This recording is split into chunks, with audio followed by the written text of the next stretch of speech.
Bonjour Emmanuel, Bonjour, merci de nous recevoir au Futuroscope. avec grand plaisir. On va parler un petit peu de votre parcours de Mm. vie, que ce soit professionnel, comme effectivement un petit peu plus personnel si vous le voulez bien. C'est un peu lié, ouais. Euh, on peut aborder d'abord le parcours, donc votre profession. Qu'est-ce qui vous a donné en fait l'envie de travailler donc au Futuroscope ici? Alors c'est pas aussi simple en fait. Moi alors actuellement mon poste, je suis assistante en communication digitale et au Futuroscope du coup pour le parc du Futuroscope. Donc je m'occupe de la modération au quotidien, donc des réseaux du parc sur lesquels on est présent. Après mon rôle s'étend à beaucoup plus de choses. Je m'occupe également des relations avec les influenceurs qui deviennent de plus en plus, enfin, ça devient de plus en plus important. Euh, et puis, je m'occupe également de l'organisation des tournages pour tout ce qui est nos supports en interne, tous les supports qu'on peut voir sur nos réseaux, sur notre site. Donc tout ça, ça fait partie de mon poste. Et ça, j'y suis arrivée de façon très très atypique. Euh, En fait, je travaille ici depuis 1999. Je suis rentrée, j'avais 23 ans, et je faisais des études à Poitiers je me destinais à être prof d'anglais. Je suis rentrée sur le parc en tant que vacataire, guide, pour un peu comme tous les étudiants, hein, payer mes études, pouvoir rencontrer des gens. Et j'ai beaucoup aimé toute cette période de guide vacataire. Je me suis fait plein d'amis, j'ai découvert le parc, ça a été une vraie passion tout de suite, parce que c'est vrai que c'est quand même plutôt sympa comme job d'étudiant. Et puis, en continuant mes études pour être prof, j'ai fini par me confronter un peu au- à l'éducation nationale. Et bon, c'est pas forcément ce qui correspondait le plus finalement à mon caractère. Et puis plus ça allait, et plus je passais vraiment du bon temps sur le parc. Et il se trouve que on m'a proposé un petit contrat à l'accueil presse pour tout ce qui est accueil des journalistes, VIP, inauguration, événements, que je me suis empressée d'accepter. Et bah voilà, ça a été le début de l'engrenage. Le parc, c'est incroyable. C'est le parc du Futuroscope, c'est une aventure. Euh, je dirais une famille, mais je veux pas tomber dans le côté c'est une deuxième famille. C'est une famille où il y a aussi des tontons qu'on n'aime pas ou qui sont un peu bizarres. Enfin voilà, c'est pas non plus une famille idéale, mais en tout cas c'est un endroit où on rencontre des gens incroyables, des gens qu'on n'aurait jamais rencontrés ailleurs, puisque du coup tous les jours on voit un nombre de personnes incroyablement différentes, jamais les mêmes, hein, si ce n'est au bureau. Sinon, tous les jours, c'est vraiment incroyable. Et voilà, donc toute cette période accueil presse où j'ai fait beaucoup de terrain. J'ai travaillé, c'est du tourisme, hein, c'est tous les jours, jour, nuit, jours fériés, week-end, mais dans des accueils spécifiques qui nous font rencontrer des tas de gens incroyables, moins incroyables aussi, mais vraiment de tout. Et ça, c'est passionnant. Et puis au fur et à mesure, mon poste s'est enrichi et j'ai découvert de plus en plus de choses. J'ai pu développer des compétences. J'ai découvert et confirmé des aptitudes que j'avais. Et en 2011, j'ai eu mon CDI d'ailleurs. Et non, c'est alors du coup après, en 2015, fin 2015, j'ai changé de poste et je suis arrivée à la direction marketing, vraiment, avec ce poste rattaché à la communication digitale. C'était quelque chose, en fait, 2015, les réseaux commençaient vraiment à s'imposer. Et pour le Futuroscope, on était présent sur Facebook et sur Instagram, mais vraiment de façon très, on va dire, délicate. Et il fallait que l'équipe s'étoffe. Je pense que ça se savait un petit peu que j'avais une réelle appétence aussi pour le social media et les réseaux sociaux. Et du coup, on m'a proposé de me mettre à ce bout de poste au début pour tester, pour voir, parce que on ne savait pas non plus trop ce qu'allaient devenir les réseaux. On s'en doutait, mais voilà. Et ben voilà, ça a évolué. Ça fait maintenant 8 ans, mon Dieu déjà, 8 ans. Et oui, les réseaux ont vraiment, vraiment évolué et ils se sont enrichis de ce côté en plus influence. Donc là, c'est vrai que depuis 2, 3 ans, c'est vraiment, Ça devient réellement une grosse partie également de mon activité et qui rejoint totalement mon caractère qui aime beaucoup parler, recevoir et recevoir surtout alors je ne vais pas dire mon parc, mais presque mon parc, puisque c'est vraiment devenu une part de mon identité, ça c'est certain. Et j'aime faire découvrir le Futuroscope aux gens et j'ai à cœur qu'ils l'apprécient, qu'ils l'aiment. Quand ils ne l'aiment pas, je peux l'accepter, mais je me battrai toujours pour le défendre. Donc, vous nous avez résumé ça comme à la base quelqu'un qui voulait faire effectivement des études en anglais. Et vous vous retrouvez là passionné par un parc. Tout à fait. Est-ce que vous pensez du coup que cette passion est nécessaire pour votre travail ou pour vraiment vivre cette vie? Je pense que pour aimer, quand on aime le relationnel, il faut être passionné par ce qu'on vend, entre guillemets. Si j'aimais pas le parc, si j'étais pas passionnée par tout ce que ça peut m'apporter, moi en fait je suis passionnée du parc et je suis passionnée de relations humaines. Donc là, honnêtement, c'est l'endroit La idéal. connexion se fait. Exactement. Et je suis tombée dessus par hasard. Et du coup, pour vous, qu'est-ce que c'est le fait d'être passionné d'un parc ou des relations humaines? La passion, qu'est-ce que c'est en Ouais, fait? qu'est-ce que Qu'est-ce c'est pour qu'être vous la passionné passion? par quelque chose? Mais je sais pas, je te retourne la question. T'es fan de parc. Si t'es passionné par quelque chose, je pense que quand t'es passionné, ça veut dire que tu enlèves certainement le côté laborieux de quelque chose, où tu vas devoir te faire un peu violence pour faire quelque chose, euh, ou que tu ne vas pas y trouver quelque chose où tu oublies le sens du temps en fait. Moi, je vois, par exemple, je peux très bien vivre dans mon métier, je peux très bien vivre des journées où à partir du moment où je le fais, où je vais accueillir des gens, j'ai plus la notion du temps. J'ai plus la notion de fatigue. Je... Enfin, en tout cas, je la relativise. Tu relativises beaucoup de choses, t'es dedans. En fait, c'est ça. Être passionné, c'est être exactement dans ce que tu fais. Et t'es nulle part ailleurs. Ni dans ta tête, ni physiquement. T'es là. Et je pense que c'est ce qui anime et ce qui donne cette passion, c'est ce qui fait que justement, on n'a pas. Alors quelquefois ça peut être peut-être négatif parce on a peut-être pas de limite et on perd peut-être un peu d'objectivité. Et là l'exercice, c'est un autre exercice. Mais la passion, je crois que c'est ça, c'est oublier le temps et oublier l'impact que ça peut avoir sur ta tête et ton physique et faire les choses parce que tu es juste là, tu es dans le moment et tu aimes ça et que ça peut... Alors moi, je le vis comme ça parce que j'ai l'impression qu'en plus, j'apporte quelque chose aux gens et ça, j'aime beaucoup ça. Apporter du positif en tout cas. J'essaye le plus possible. Et du coup, est-ce que vous voyez travailler quelque part d'autre ou même dans un autre parc? Ou c'est vraiment le Est-ce Futuroscope que pour voilà, vous? le Futuroscope, c'est le seul qui vous anime? Peut-être un lien?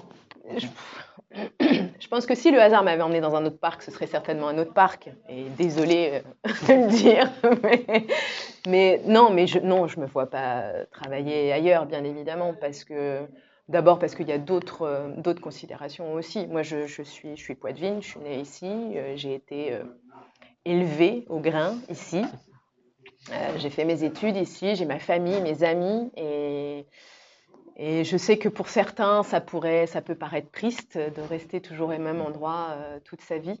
Mais je vous assure, je vous invite à partager mon quotidien. Et je pense que j'ai pas du tout une vie plan-plan. Et je trouve ça passionnant d'arriver à se satisfaire justement peut-être de ce qui peut paraître rien ou un peu banal ou statique à beaucoup de gens. Je sais que on m'a fait on m'a fait des remarques, des fois, on met souvent, hein, c'est des gens qui vont dire: «Oh là là, rester ici, ah bah t'es encore là».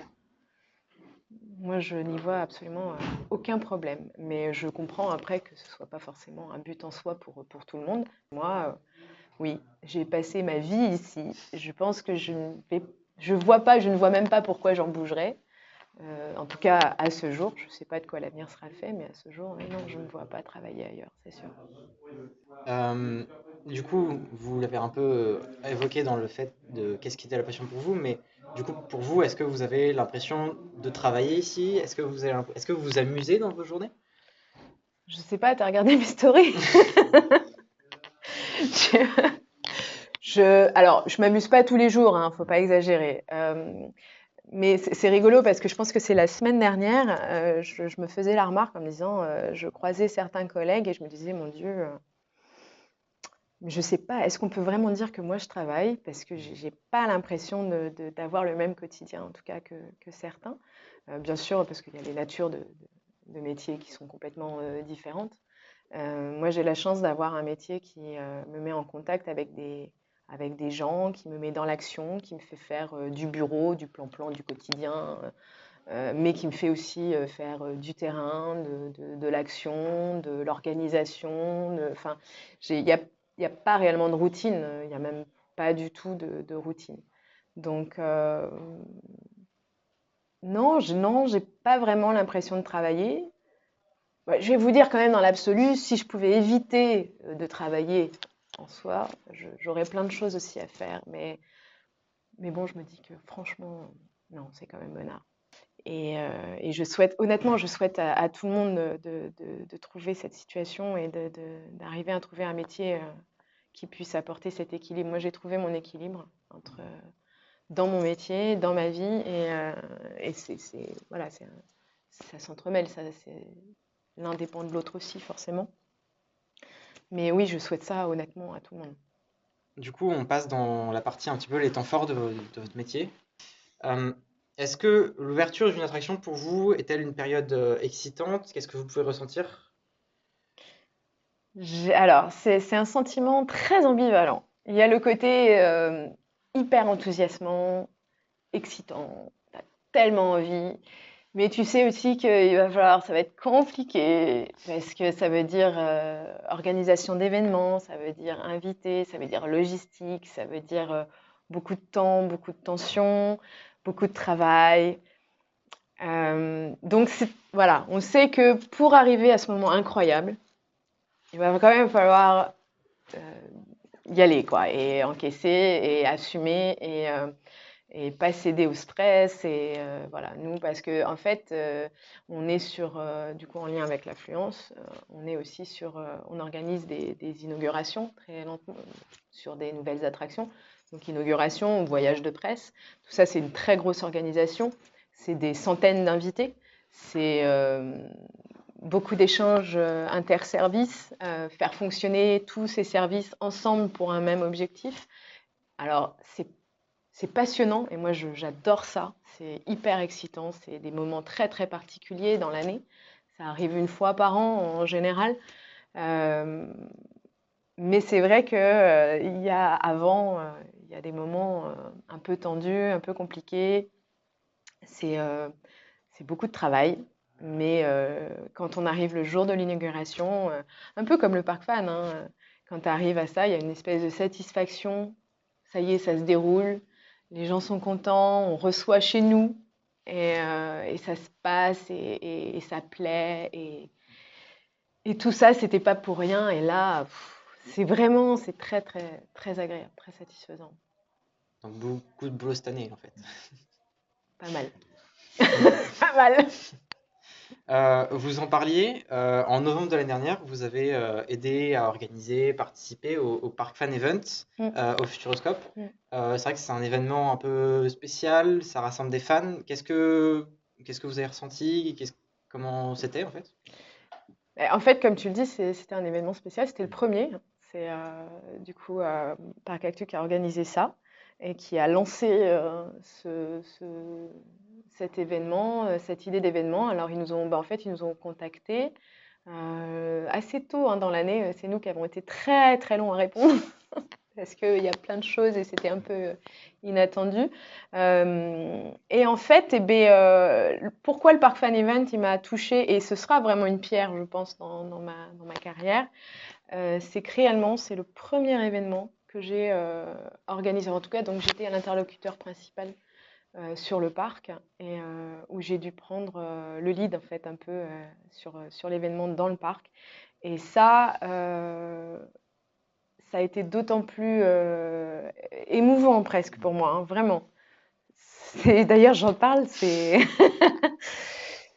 la réalisation de 25 ans pratiquement de travail, d'expérience, de rencontres, de plein de choses. Et je suis très très contente que finalement ce soit des fans de parc qui aient pu bénéficier de ce travail et de cette première expérience pour moi, réelle, de lead.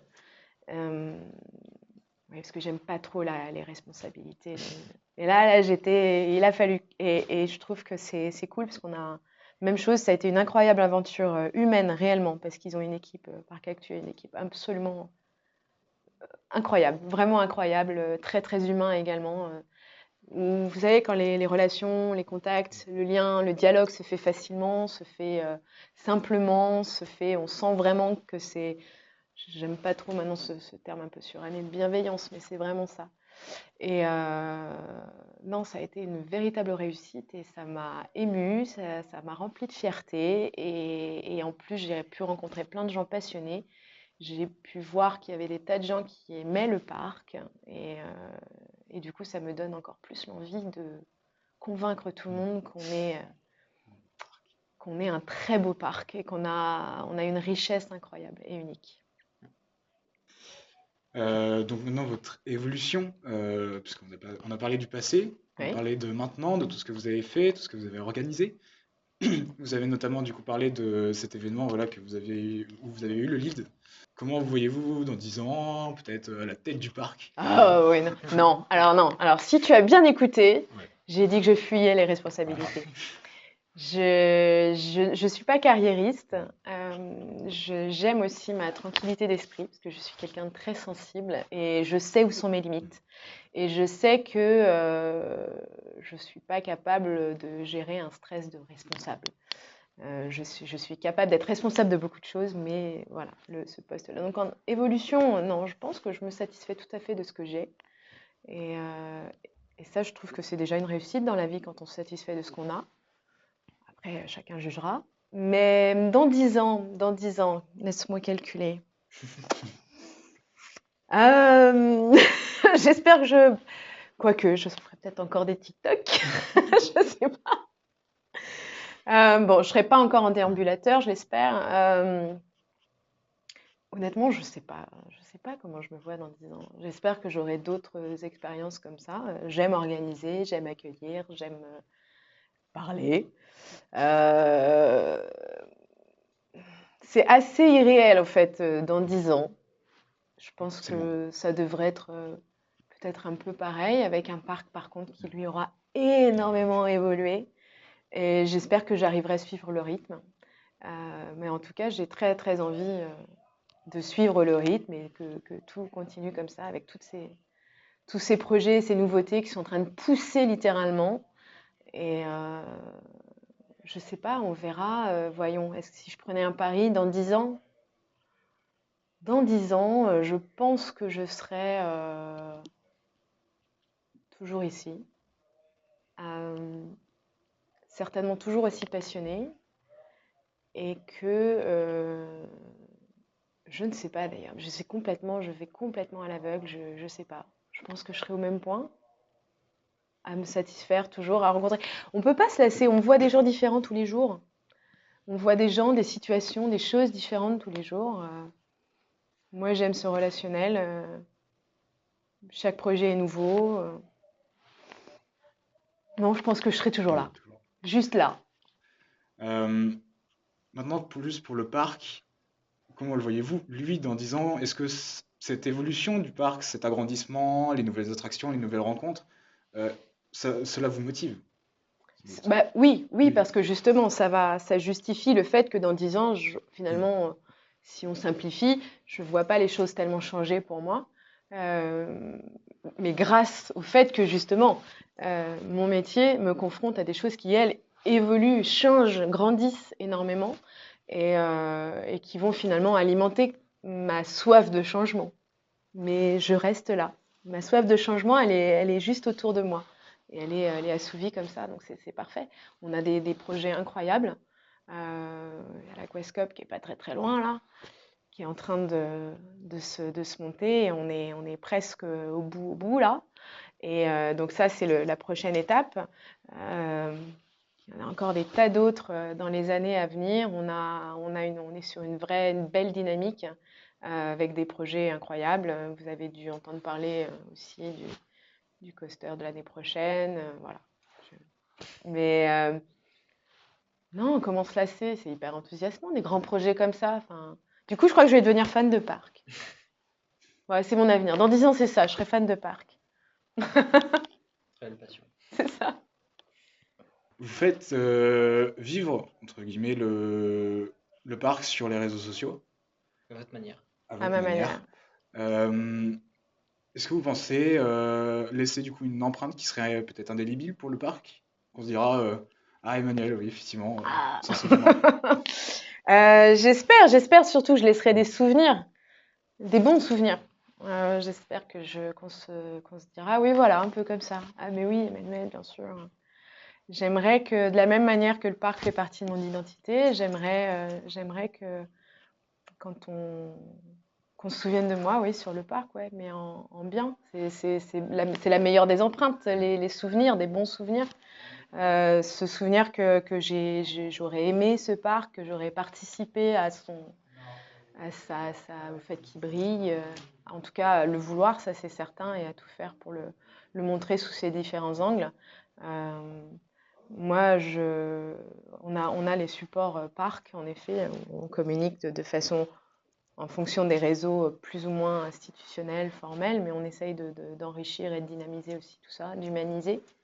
Moi, j'essaye de mon côté de le montrer de façon un peu, oui, décalée, différente, avec mon ton à moi. J'espère que ça restera. J'ai des bons retours. Et j'aime que ça puisse ouais, se mêler, en fait. Même si clairement, j'ai pas du tout la même notoriété que Marc. Mais honnêtement, ça fait partie du plaisir que j'ai à venir travailler aussi tous les jours, de faire en sorte que je peux mettre aussi ma patte. Mais oui, non, qu'est-ce que j'aimerais dont on se souvienne, c'est ça. J'espère que je laisserai des bons souvenirs. C'est le principal. C'est le principal, et franchement, c'est ce qu'il y a, oui, c'est ce qu'il y a de plus beau, je pense, des souvenirs. Ça reste, ça se transmet aussi. Eh ben, merci beaucoup, Emmanuel. Merci à vous. Merci beaucoup à vous, au parc, de nous avoir accueillis ici pour répondre à notre question. C'est vrai que vous nous avez dit que c'était la première fois que vous faites une Ouais, interview, donc merci d'avoir accepté direct dedans. ce petit changement, ce petit défi. Merci, merci à vous. On C'était a très beaucoup aimé chouette. vous poser des questions, vos réponses étaient très intéressantes, donc merci beaucoup. Merci.